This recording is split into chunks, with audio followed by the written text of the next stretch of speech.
Guilherme Boulos é um radical?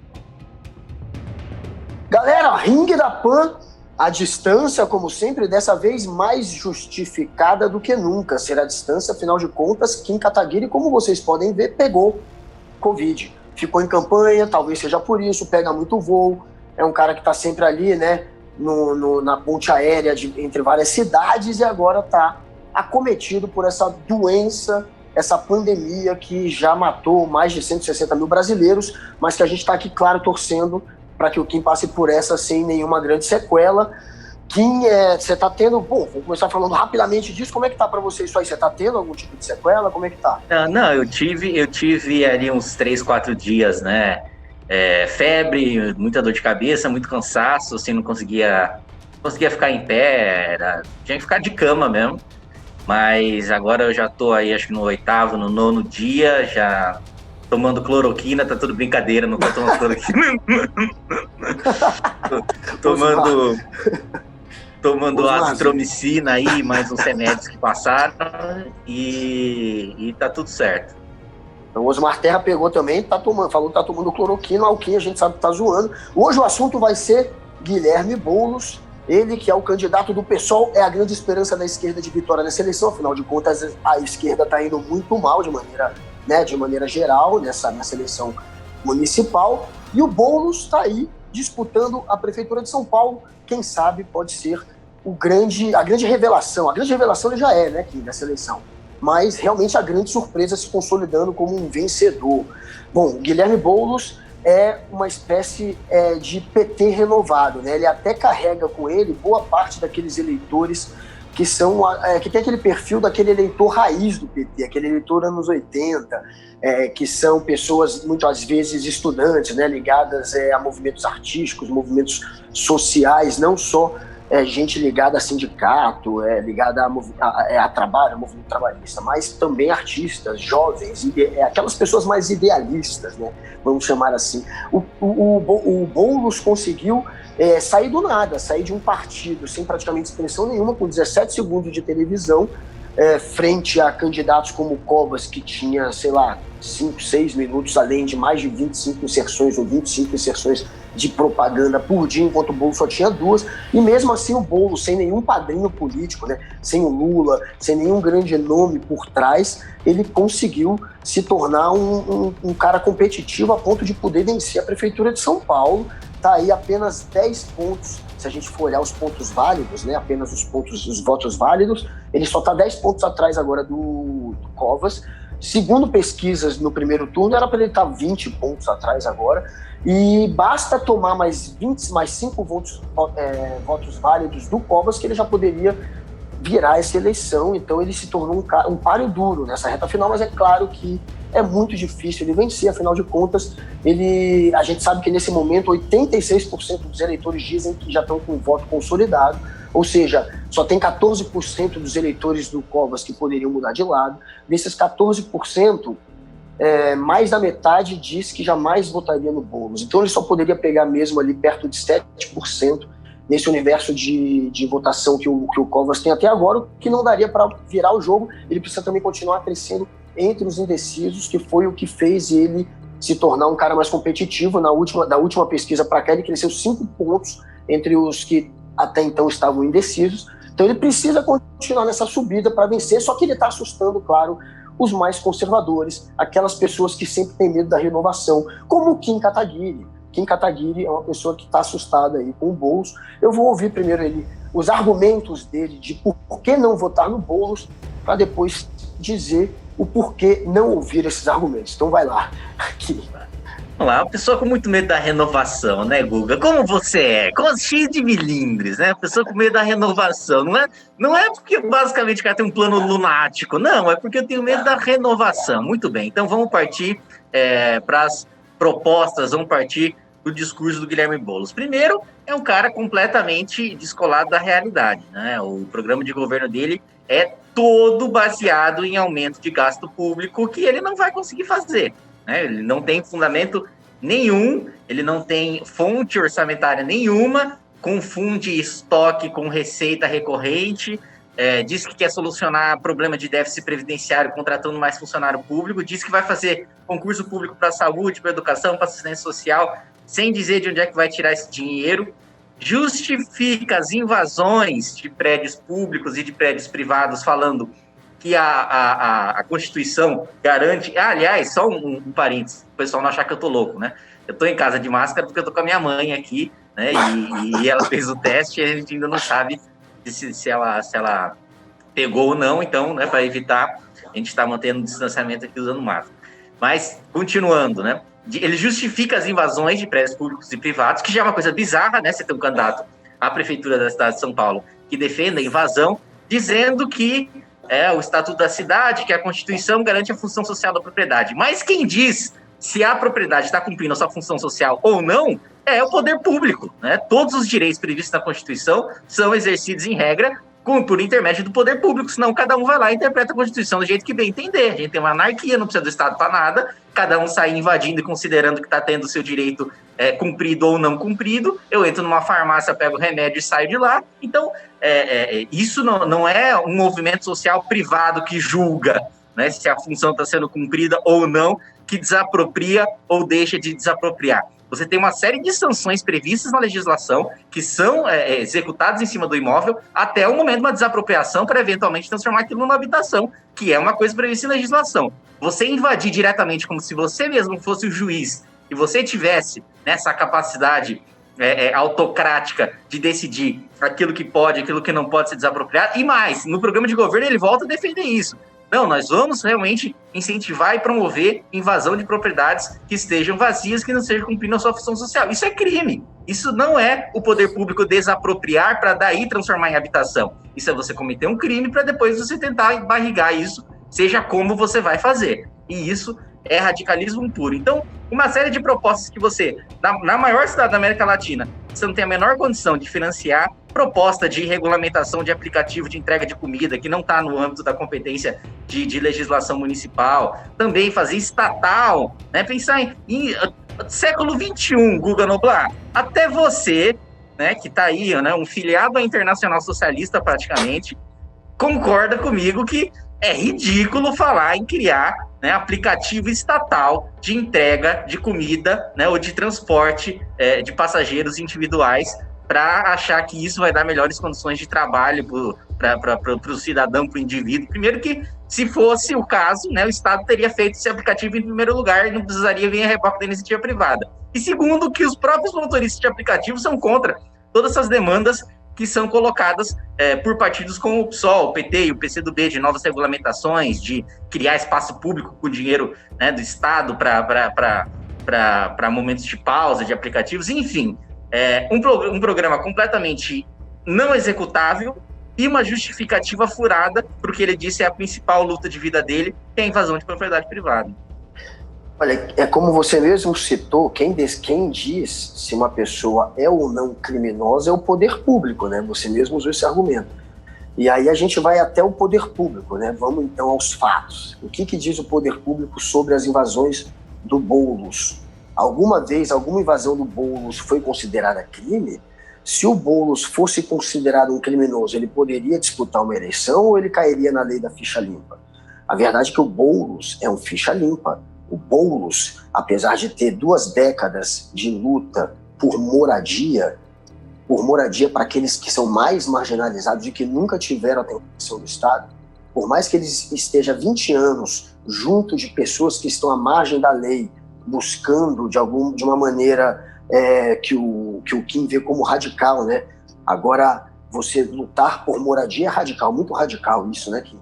Buscar moradia para quem não tem é radical, mas para o Kim é radical. Apesar de estar 20 anos à frente de um movimento que para o Kim é radical, já que buscar moradia é radical, o Boulos nunca foi condenado, nunca incorreu em crime, como o Kim acabou de dizer, que é um criminoso, né, o que ele faz. Se fosse, jamais estaria disputando uma eleição. Ele seria um ficha suja. E ele não é. Porque tudo que ele fez em 20 anos de movimento, nenhuma vez ele virou, e nenhuma vez ele foi condenado. Em nenhum dessas invasões, até hoje, ele conseguiu virar um ficha suja. Por quê? Porque ele não é um criminoso. Porque ele sempre usou as brechas da lei o que diz a Constituição, que protege os menos favorecidos, para buscar, de uma maneira legal, moradia para eles. Uma maneira legal, porque a lei diz que você pode, sim, tomar essa propriedade se ela não tiver uma função social e estiver abandonada. E eles vão atrás de propriedades que estão, sim, nessa condição. Ou então, vocês não estariam vendo o Boulos na eleição. Ele não está na eleição? Isso é um fato. O fato é esse. O resto é subjetividade de quem quer fazer um julgamento pessoal. Ah, eu acho que o Boulos é um invasor. Eu acho que o Boulos é uma pessoa que ocupa, que faz ocupação. Eu não acho que ele é um invasor. Aí eu também acho. O Boulos é um cara que ocupa, realmente. Aí concordamos, Guga.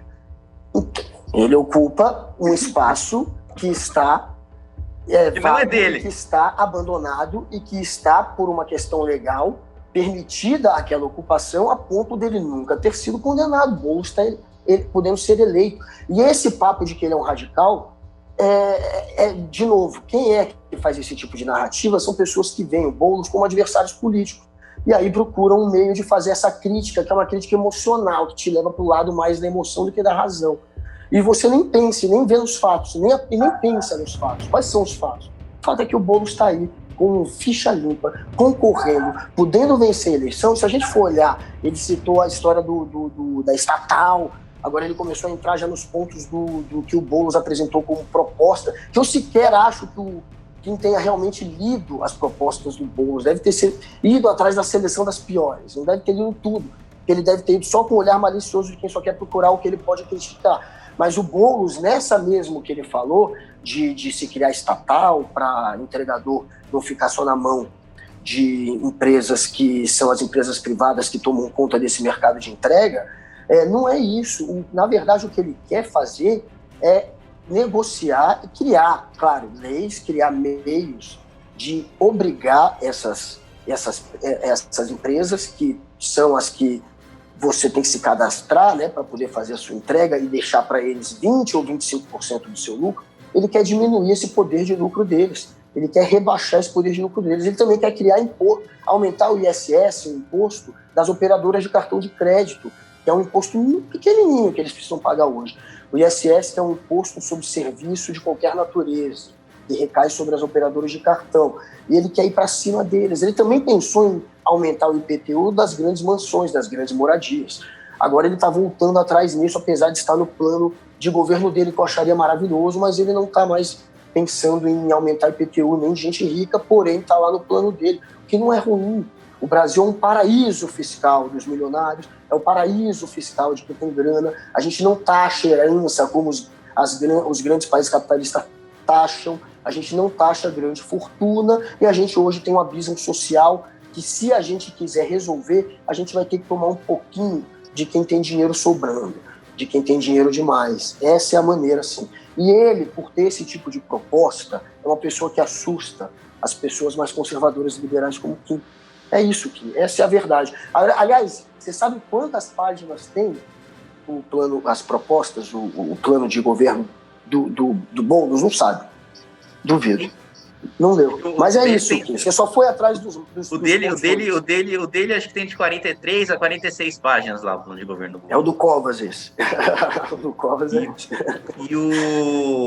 E sobre condenações, primeiro que o que cai na lei de ficha limpa é crime contra a administração pública, né? E esbulho não cai na lei de ficha limpa ainda que ele tivesse sido condenado. E segundo que, se a gente for levar nessa lógica, então também o Renan Calheiros tem ficha limpa, disputou a eleição, está tranquilamente lá também exercendo cargo público, né? Então isso não é argumento válido. E um outro ponto também colocado por você e completamente ignorado por você é o fato do orçamento, né?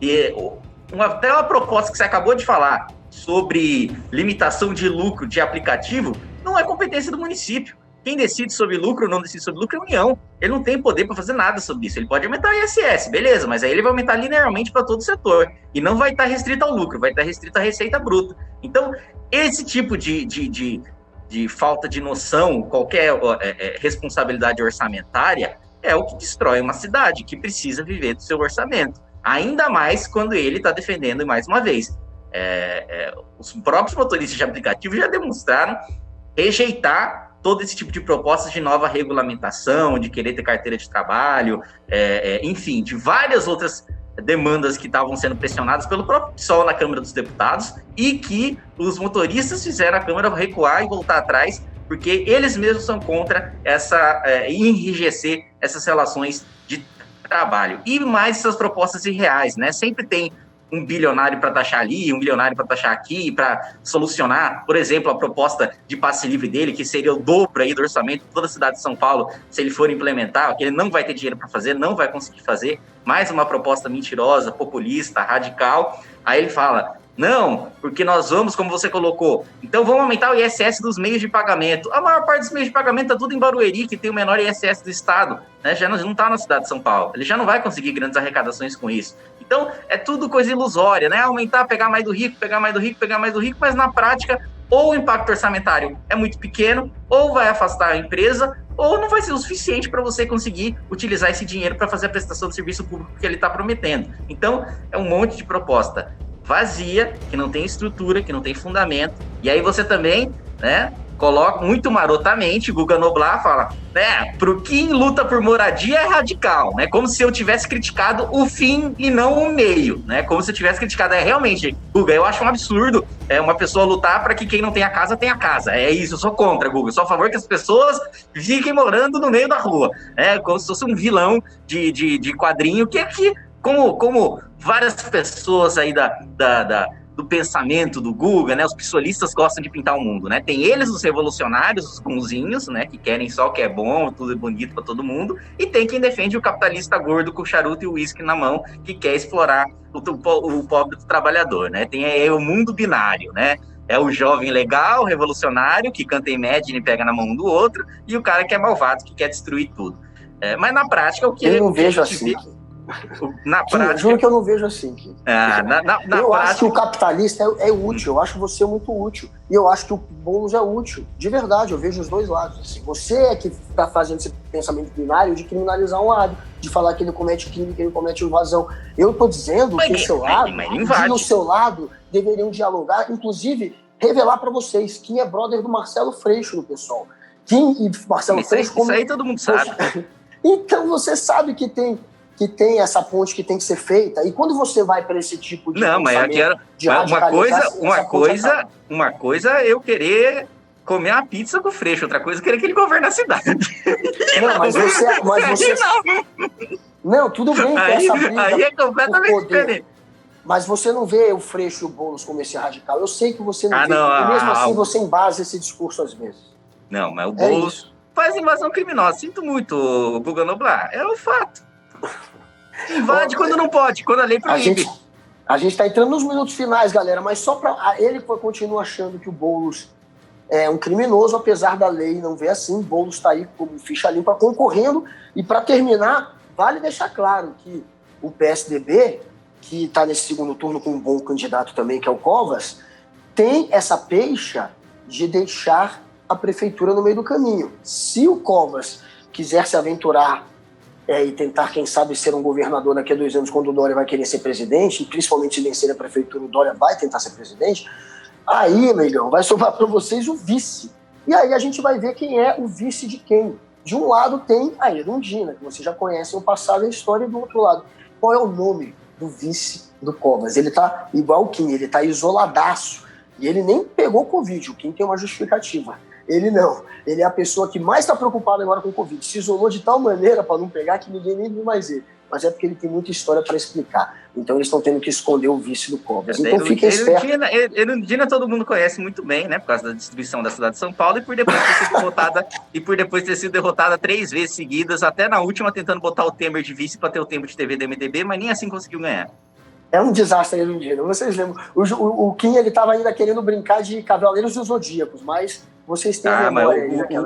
O histórico do orçamento público e de indicadores sociais do governo dela mostra muito. Diz muito, senhor Guga Noblar, diz muito. Então teremos depois um debate sobre Erundina, porque não dá mais tempo. Quem dá um tchau pra galera e, por favor, melhora, se despeça da galera e vamos torcer pro abraço. Graças a que é meu histórico de atleta, vai ficar tudo bem. Nada mais que uma gripezinha. Brincadeira, pessoal, se cuida aí, mesmo se você for mais novo, aí você também tá lascado,